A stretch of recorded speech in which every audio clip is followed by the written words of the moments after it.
Retired Senior Chief Petty Officer Jake Morrison had been working as a private security contractor in Boston, Massachusetts for 16 months since leaving the Navy SEALs. At 38 years old, Jake hadn't retired due to physical injury or catastrophic mission failure. He left because after 14 years of high-stakes operations, he'd watched corruption within Allied forces repeatedly compromise missions and endanger American lives in ways that violated everything he believed about service and accountability. The final straw came during a joint operation in Afghanistan, where a local commander, Jake's team, was supporting sold critical intelligence to the Taliban, resulting in a prepared ambush that killed 2 SEAL operators and wounded 3 others. The subsequent investigation was buried for diplomatic reasons. The Allied commander faced no consequences because political considerations trumped accountability for American deaths. Jake requested retirement rather than continue operating in a system where politics consistently trumped accountability, where corruption was tolerated for strategic convenience, and where American operators died because calling out Allied malfeasance was considered diplomatically inconvenient. Private security contractors who transitioned from Navy SEALs often worked dynamic security roles for State Department or intelligence agencies, with positions paying $700 per day or more, requiring extensive special operations backgrounds. But Jake deliberately chose corporate security work instead. Office buildings, event protection, threat assessments, trading operational expertise for predictable paychecks and moral simplicity. Navy SEALs transitioning to civilian careers commonly struggled with translating military skills into business terms and finding meaningful work that utilized their capabilities without the ethical compromises that drove them from military service. His companion was Havoc, a 7-year-old Belgian Malinois who'd been Jake's canine partner for 3 deployments spanning Iraq, Afghanistan, and Syria. Havoc had specialized in threat detection and apprehension operations, extensively trained to identify hostile intent, neutralize aggressive targets, and provide tactical support during high-risk encounters.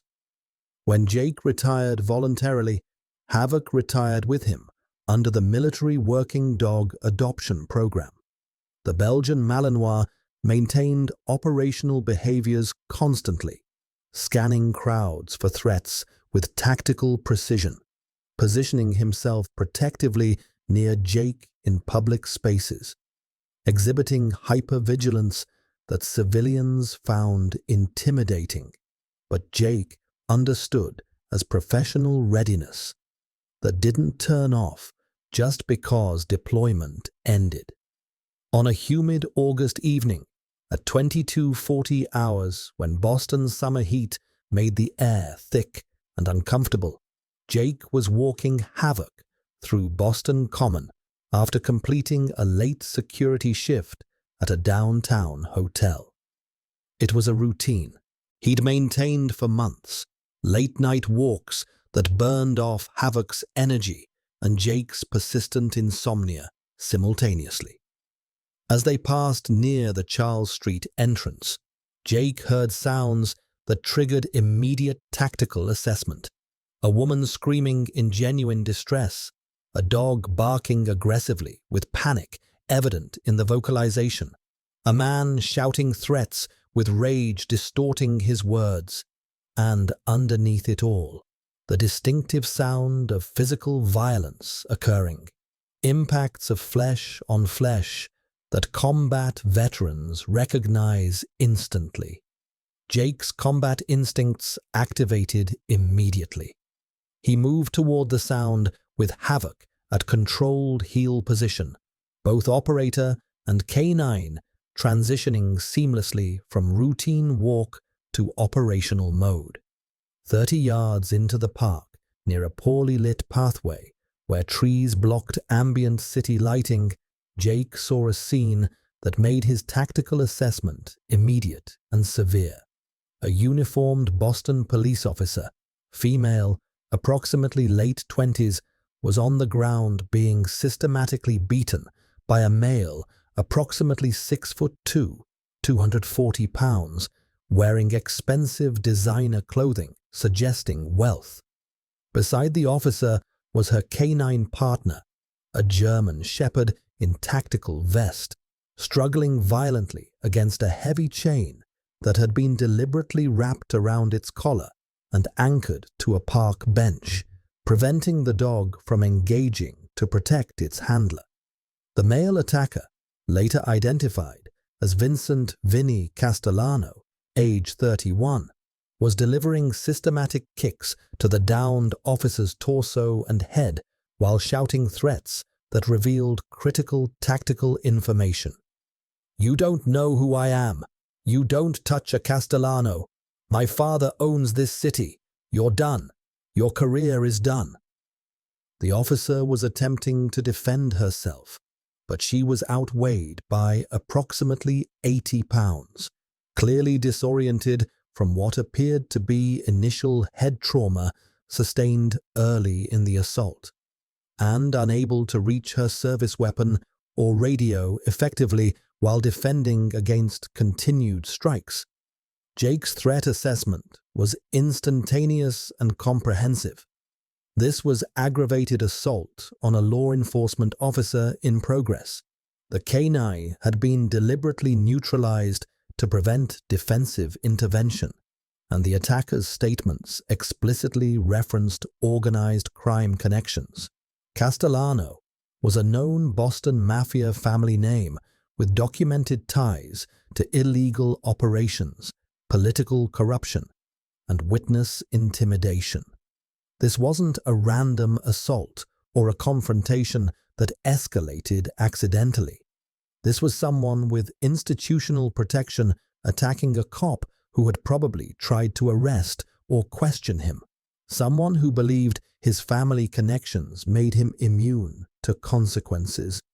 Jake had approximately 3 seconds to make a decision that would define everything. Intervene in an active assault, knowing the attacker had mafia connections and would likely retaliate legally and violently, or walk away, call 911 from a safe distance and let the system handle it while the officer potentially got beaten to death in the meantime. For someone who left the SEALs specifically because corruption and politics made him compromise his integrity repeatedly, this was the test of whether civilian life changed him fundamentally or just suppressed who he actually was. Jake gave Havoc the operational command from their deployment days: defend. It was the specific command they'd used when encountering hostile forces actively engaging friendly personnel. Havoc understood immediately: neutralize the threat, protect the vulnerable. The Belgian Malinois moved with professional precision, no wild attack driven by aggression, but controlled engagement targeting the specific threat using techniques perfected through years of training. Havoc engaged Vinny with a controlled bite to the attacker's right arm, the one delivering kicks to the officer, using pressure calibrated to control without causing unnecessary damage. Vinny screamed and spun violently, trying to shake off the dog. That's when Jake moved in, not to fight, but to control using techniques from close-quarters combat training.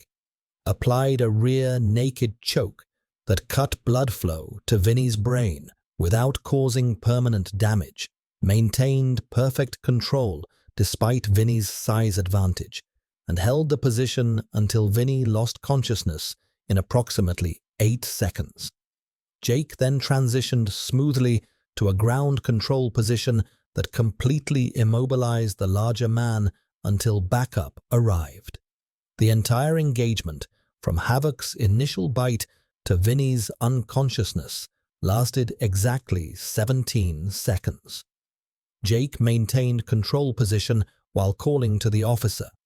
"Boston Police, I'm a retired SEAL. Your K9 is secured over there. Are you functional?"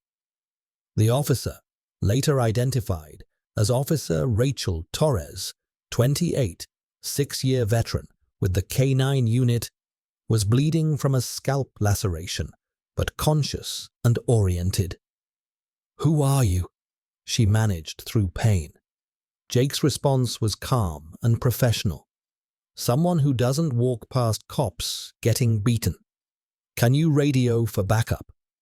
Officer Torres managed to key her radio and call for emergency assistance, providing her badge number and requesting immediate response. Within 4 minutes, Boston Police responded in force. Multiple patrol units, K9 supervisor, and a sergeant who recognized the name Castellano with visible concern that communicated this was politically complicated. When they arrived, they found Jake maintaining control of an unconscious Vinny Castellano. Officer Torres, injured but stable, and providing initial statement. Her K9 partner freed from the chain and returned to her side, exhibiting protective behaviors, and Havoc sitting at controlled heel beside Jake, professional, disciplined, awaiting orders. The sergeant, a 20-year veteran named O'Brien who'd seen everything Boston could offer, assessed the scene carefully and made a statement that defined the political complexity. "You just attacked Vincent Castellano. His father is Carlo Castellano, major organized crime figure with deep connections to city politics, unions, and enough lawyers to bury anyone who touches his family. Kid's been arrested 8 times and walked every single time because witnesses disappear or charges get dropped mysteriously. You intervened to protect one of my officers. That's heroic. That's also suicide, because the Castellanos will come after you legally and probably physically. They always do." Vinny Castellano regained consciousness approximately 5 minutes after being restrained, and immediately began threatening with the confidence of someone who'd never faced real consequences. "You're dead, both of you. My father will destroy you. You attacked me. That dog attacked me. I was defending myself from a cop who harassed me. You're both finished. My family owns this city. We own judges. We own lawyers. We own people who make people like you disappear." His story was already forming with practiced ease. The classic defense, where the victim becomes the aggressor, and organized crime connections ensure the narrative sticks through intimidation, political pressure, and strategic use of Boston's legal system. Jake was processed at the scene with standard procedures, comprehensive statement to responding officers, photographs of the assault evidence, including the chain used to neutralize the K9, witness contact information exchanged with Officer Torres, and multiple responding units. Sergeant O'Brien was direct with Jake once they had privacy. "What you did was absolutely right. Any cop in this city would have done the same. But Castellano will file assault charges against you and dangerous dog complaints against your K9. He'll claim you attacked him unprovoked because you have some vendetta or you're mentally unstable from military service. His father's lawyers are the best in Boston. They've gotten the family out of murder charges, racketeering, everything. Unless we have ironclad evidence that can't be disputed or intimidated away, this goes very bad for you very quickly." Officer Torres Receiving medical treatment from EMS for her injuries provided the detail that changed everything. My body camera was recording the entire time. The entire assault is documented. Him attacking me, the specific threats about his father owning the city, him chaining my canine to prevent intervention. Everything, all recorded with audio. The body camera footage became the evidence that prevented the Castellanos from controlling the narrative through their usual methods of witness intimidation and legal manipulation. Jake was released from the scene with explicit warnings from Sergeant O'Brien. The Castellanos don't forget, and they don't forgive. Vinny's going to be arraigned on felony charges, assault on a police officer, assault with intent to cause serious bodily harm, animal cruelty for chaining the canine, making terroristic threats. But his father will retaliate. They always do. Watch yourself. Vary your routines. And honestly, thank you for what you did. Torres would be in critical condition or dead if you hadn't intervened. You saved one of my officers. Over the following 72 hours, the situation escalated exactly as predicted. Vinny Castellano was arraigned and released on $50,000 bail, posted immediately by his father through family attorneys. The Castellano family's legal team filed countercharges against Jake for assault and battery, and filed complaints against Havoc under Massachusetts dangerous dog statutes, claiming the canine attacked Vinny unprovoked and represented an ongoing public safety threat requiring immediate seizure. Local media, some demonstrably influenced by Castellano money and political connections, ran stories questioning whether Jake overreacted and whether Havoc should be classified as a dangerous animal and removed from the community. The coverage was clearly coordinated to create public pressure. Officer Torres and the Boston Police K-9 unit provided crucial institutional support. Torres's body camera footage was strategically released to media, showing clearly that Jake intervened to stop a felony assault in progress, and that Havoc engaged only on direct command to protect a law enforcement officer being beaten. The K-9 unit supervisor submitted official statements that Havoc's actions were textbook application of controlled aggression to neutralize a threat, the exact behavior police K-9s were trained to execute, performed with discipline that exceeded most civilian dogs. The turning point came when Jake received a visit at his apartment from two men who identified themselves professionally as representatives of the Castellano family interests.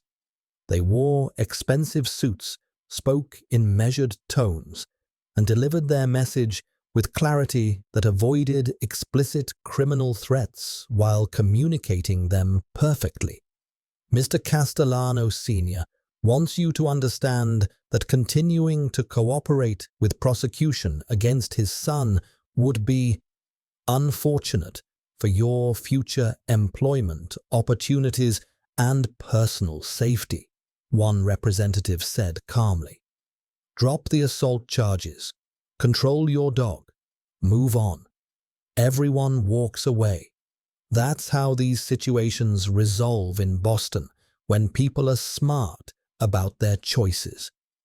It was professional intimidation designed to make Jake do what most civilians would: back down, accept a settlement that included non-disclosure, disappear from the case.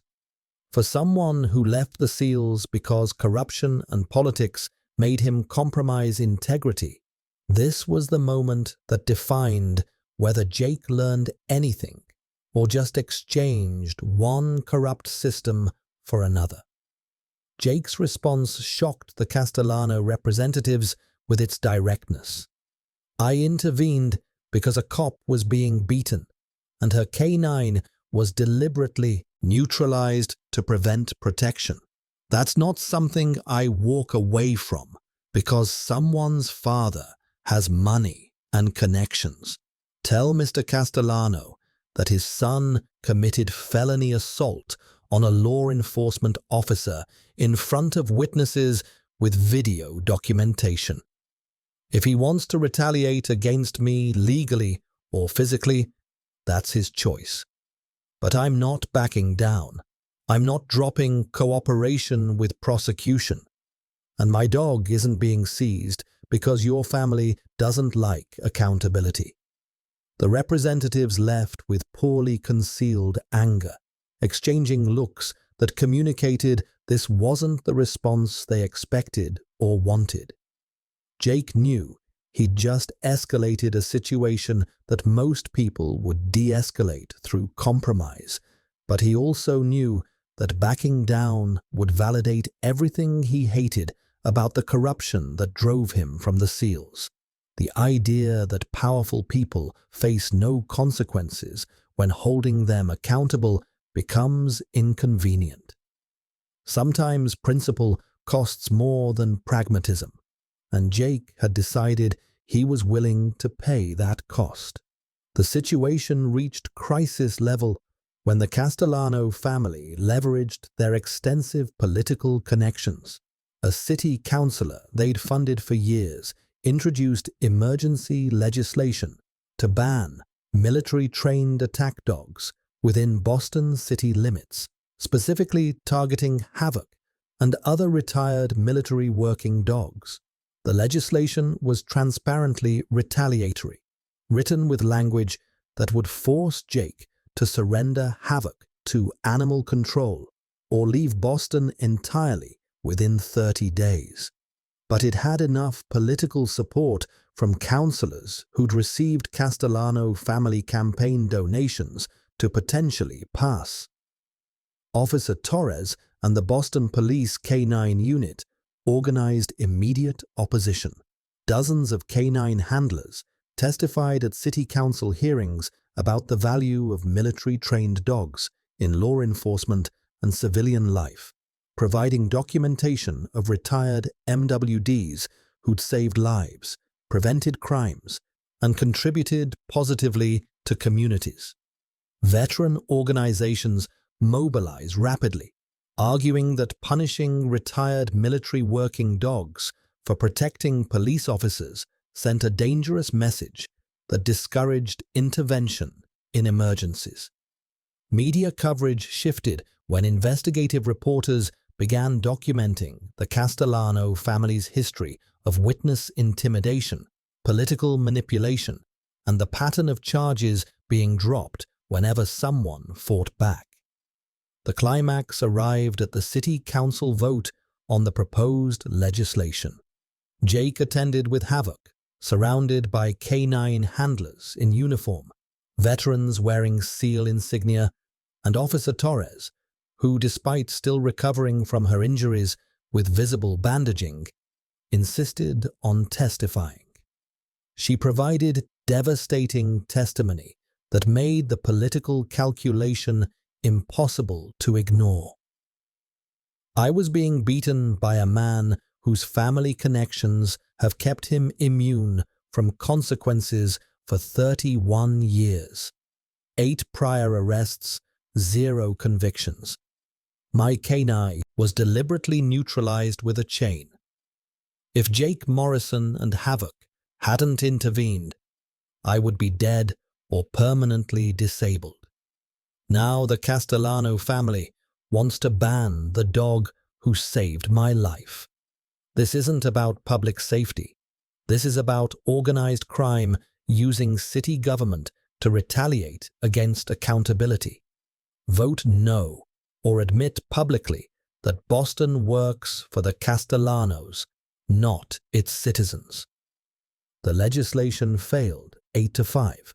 3 councillors who were expected to support it based on documented Castellano donations to their campaigns voted against, unwilling to publicly side with organized crime over a decorated SEAL who saved a cop's life when the vote would be recorded and reported.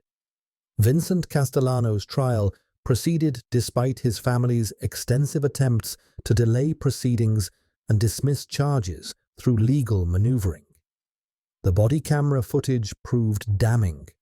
Clear, high-definition evidence of felony assault, explicit threats referencing organized crime connections, deliberate neutralization of a police canine to prevent intervention. Vinny's defense, that he was defending himself from police harassment after Officer Torres allegedly profiled him, collapsed under prosecution evidence showing Torres had attempted a routine street check after witnessing Vinny's vehicle run a red light at high speed, followed by Vinny's aggressive response when asked for identification.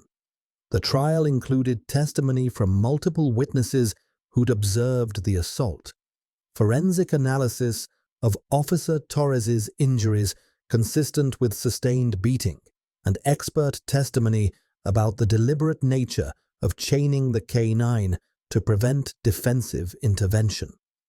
Vinny was convicted on multiple felony charges: assault on a police officer with intent to cause serious bodily harm, making terroristic threats, animal cruelty, and obstruction of justice.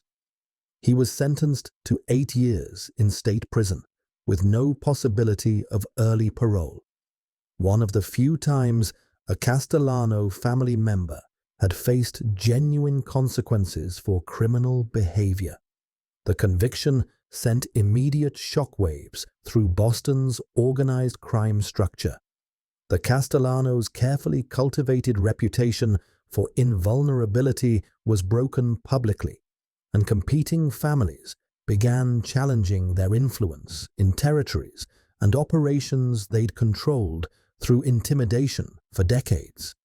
Jake faced no criminal charges. The body camera footage, combined with witness testimony, made clear his intervention was legally justified defense of another under Massachusetts law. The Castellano family's civil lawsuit against Jake and Havoc was dismissed by a judge who noted pointedly in his ruling, the defendant intervened to stop a felony assault in progress against a law enforcement officer. Massachusetts law explicitly protects such intervention by private citizens. The plaintiff's attempt to use civil litigation to punish someone for protecting a police officer is an abuse of the legal system and borders on vexatious litigation. The judge's ruling included language that made further legal action sought against Jake potentially subject to sanctions, effectively ending the Castellano family's ability to retaliate through legal channels. Officer Torres fully recovered from her injuries after 3 months of medical treatment and physical therapy, returning to active duty with the K9 unit. She and Jake developed a genuine friendship built on shared understanding. Both had faced organized crime intimidation for doing what they considered the right thing. Both refused to back down despite significant personal cost and danger. Both learned that integrity sometimes requires accepting consequences that pragmatism would avoid. Torres advocated for Jake to receive a civilian award for valor from the Boston Police Department in recognition of his intervention. Jake declined the recognition, uncomfortable with being celebrated for doing what he considered basic human decency and the minimum standard any person should meet. 6 months after the intervention, Jake received an unexpected offer.